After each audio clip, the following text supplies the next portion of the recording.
different kind of look at life. There are many different roads and many different curves. Some are cliffs and some are straight roads. In life, some roads twist quietly and others collapse spectacularly.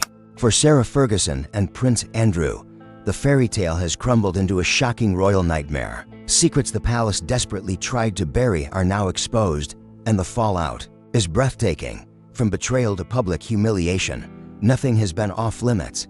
And now, Prince Andrew has issued a shocking demand to a furious Sarah Ferguson, pushing their fractured relationship to the breaking point. You won't believe what happened next. Stay tuned, because this royal drama is far from over. The story begins decades ago, long before scandal, long before disgrace, back when a young Sarah Ferguson first met Prince Andrew at just 12 years old. Their worlds collided again in 1985, thanks to Princess Diana at the glamorous Royal Ascot.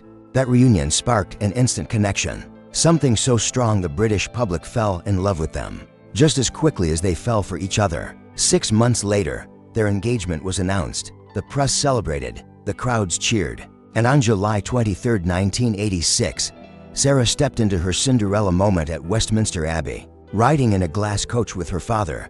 Hearing the crowds chant, "Fergie, Fergie," she walked into the Abbey as a commoner and walked out as the Duchess of York.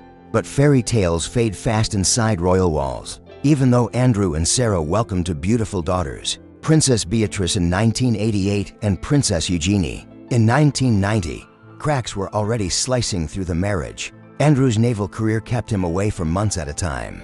Sarah later admitted that during the first year of their marriage, she spent only 40 days with her husband, 40 days in 12 months, a marriage built on absence. Still, they tried to keep the illusion alive for the public and especially for their daughters. But while their marriage was crumbling, a darker, much more dangerous connection was growing behind the scenes. In the late 1990s, Jeffrey Epstein quietly slid into Andrew and Sarah's social circle. At first, he appeared to be just another wealthy acquaintance. But the truth, which would later come to light, proved far uglier.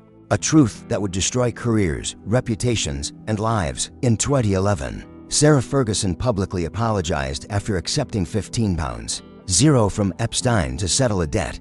She called it a giant error of judgment and promised never to contact him again. But that was a lie. Leaked emails later revealed she privately referred to Epstein as a steadfast, generous, supreme friend. When these emails surfaced in 2025, charities fled from her instantly. The damage was irreversible. At the same time, leaked messages also showed Prince Andrew telling Epstein they would play some more soon, despite publicly claiming he had cut ties with him years earlier. But the darkest storm was still coming.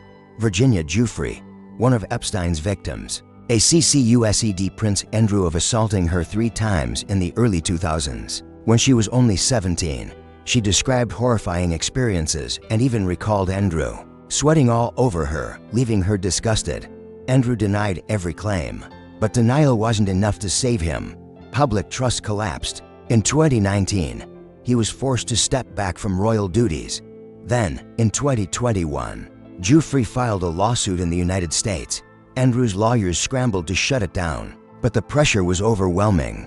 In 2022, he settled out of court for an undisclosed amount, insisting it was not an admission of guilt. In 2025, everything exploded again when Virginia Giuffre's posthumous memoir, Nobody's Girl, was released following her tragic death earlier that year. New details reignited the scandal, shattering what little protection Andrew still had. This time, even the royal family could not shield him. While Andrew was drowning in legal fire, Sarah Ferguson faced her own identity crisis. For nearly 40 years, she had lived as the Duchess of York, a title that shaped her entire adult life. But when Prince Andrew renounced his title of Duke of York in October 2025, everything changed for Sarah. Within days, she removed all references to her Duchess title from social media, rebranding herself as Sarah M. Fergie 15. Royal commentators said she was devastated. Insiders said she was on edge, fragile, and near a breakdown. Her sister Jane Ferguson even flew from Australia just to support her. The palace wasn't done yet. In a move that stunned aristocratic circles, King Charles initiated the process to strip Prince Andrew of every title, including the sacred style of prince. He would now be simply Andrew Mountbatten Windsor. Royal experts were shocked. No modern royal born into the family had ever been stripped this completely. But pressure from the public and fears of political intervention forced Charles to act. The palace also hinted that Andrew's longtime home, Royal Lodge, would no longer be protected. For Andrew, this wasn't just punishment. It was annihilation. Royal Lodge had been Andrew's fortress for over 20 years. A 30-room mansion with sprawling grounds and a 75-year ironclad lease. He paid millions to secure. But as pressure mounted for him to leave, Andrew made a jaw-dropping request. He would move out only if he was given Frogmore Cottage, the former home of Prince Harry and Meghan Markle. Meanwhile, Sarah Ferguson demanded Adelaide Cottage, the soon-to-be empty home of Prince William and Kate Middleton. One house wasn't enough. They wanted two royal properties, separately. Royal experts were nearly in disbelief. One said Andrew and Sarah were living in a fantasy world. Another said they seemed deaf to public opinion. Behind palace doors, negotiations turned icy, and so did their once close relationship. Inside the mansion they once shared so comfortably, Andrew and Sarah were now ghosts passing each other in hallways. Blame, panic, and silence replaced the warmth that had once existed. Insiders said Sarah was crumbling emotionally. Her title was gone. Her charities were gone. Her future was unknown. Her home was slipping away.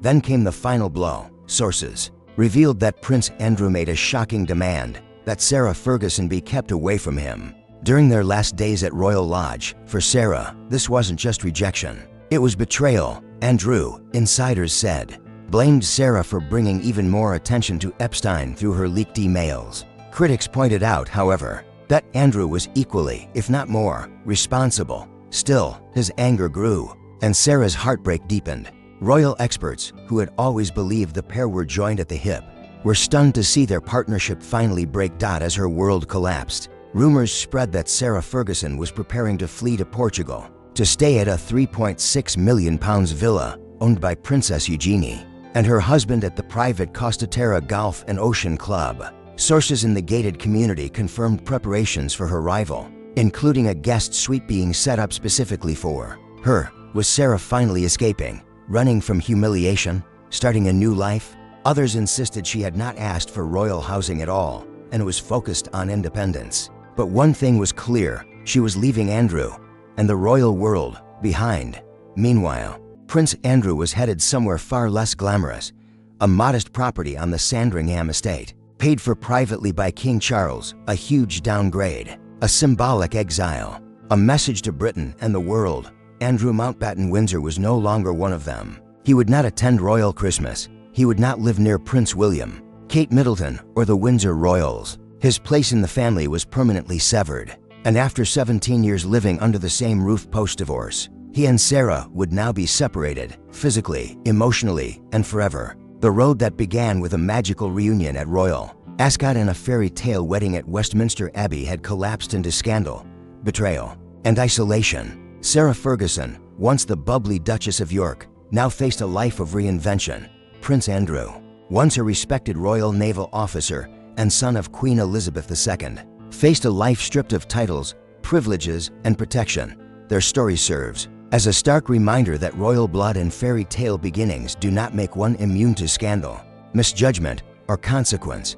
What remains now is a reshaping of the royal landscape. Sarah Ferguson, the mother of Princess Beatrice and Princess Eugenie, is carving a path toward personal independence, far from the scrutiny of the palace. Prince Andrew has been sent into near exile, a cautionary tale of privilege undone by poor choices. Their children, now grown, must navigate a world of public fascination and private grief, a family forever changed by the actions of their parents and the consequences of a system that demands both loyalty and perfection. The fall of Prince Andrew and the reinvention of Sarah Ferguson marked the end of an era in the modern British monarchy. Once beloved, their lives were once intertwined with ceremonial pomp, glamorous events, and the adoration of millions. Now, they are defined by scandal, secrecy, and a profound personal reckoning. The story of their rise and fall, from the glittering heights of Westminster Abbey to the bitter negotiations over Frogmore Cottage and Adelaide Cottage,